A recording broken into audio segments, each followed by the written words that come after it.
The morning sun spilled across the chrome edges of Maplewood Diner, a place where the smell of butter and syrup usually promised warmth and comfort.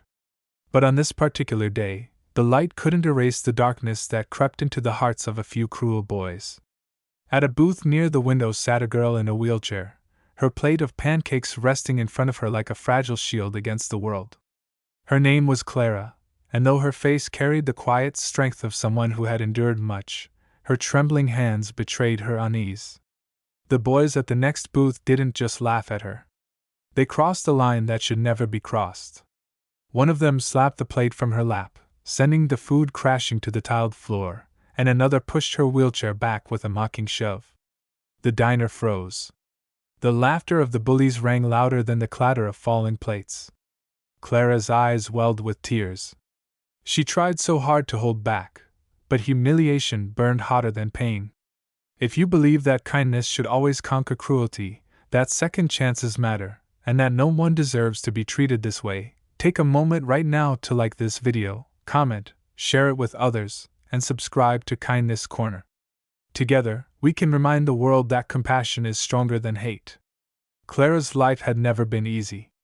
She was born with a spinal condition that left her reliant on a wheelchair. But her parents always told her that her spirit was meant to soar, even if her legs could not. She clung to that belief, though the world often seemed determined to crush it. Every day she faced quiet stares, whispered remarks, or the pitying smiles of strangers who couldn't imagine her life. But what she faced that morning in the diner went far beyond pity. It was cruelty sharp enough to wound the soul. As the boys cheered, others in the diner lowered their heads. Some shook their heads in disapproval, but did nothing. The waitress, her hands full of coffee cups, froze in the aisle, fear etched on her face. Clara bent down awkwardly, trying to gather her pancakes with trembling hands, desperate not to make more of a scene.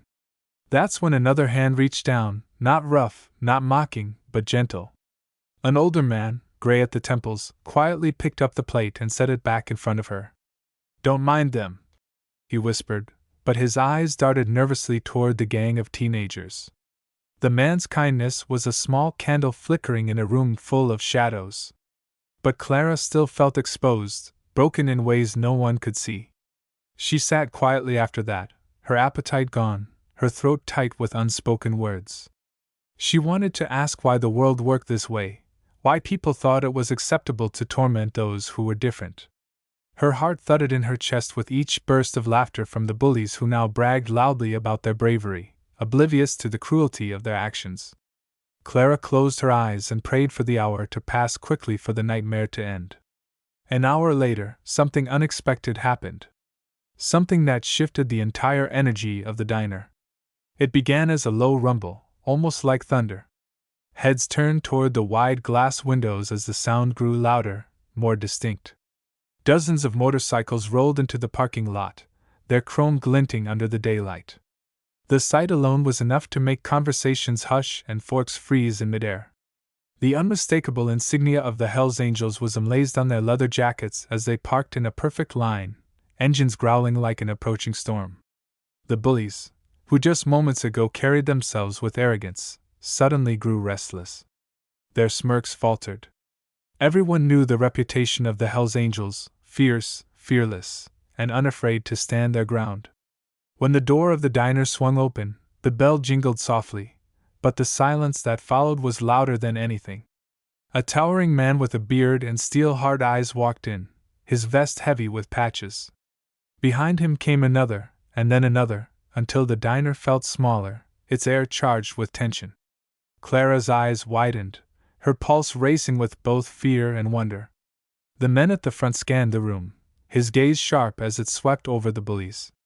Then his eyes softened when they landed on Clara. It was as though he understood everything without a single word being spoken. He stepped closer, his boots heavy on the tiled floor, and knelt beside her. For the first time since that morning, Clara didn't feel small. She felt seen, protected. The leader, whose name was Roar, turned his head slowly toward the bullies. They sat frozen, pale faces, betraying their guilt. No one dared laugh now. Roar's voice was low, steady, but powerful enough to cut through the silence. Though Clara couldn't hear his exact words, she saw the shame wash over the bullies' faces as their bravado melted away. One by one, they slid out of the booth and stumbled toward the exit, heads lowered.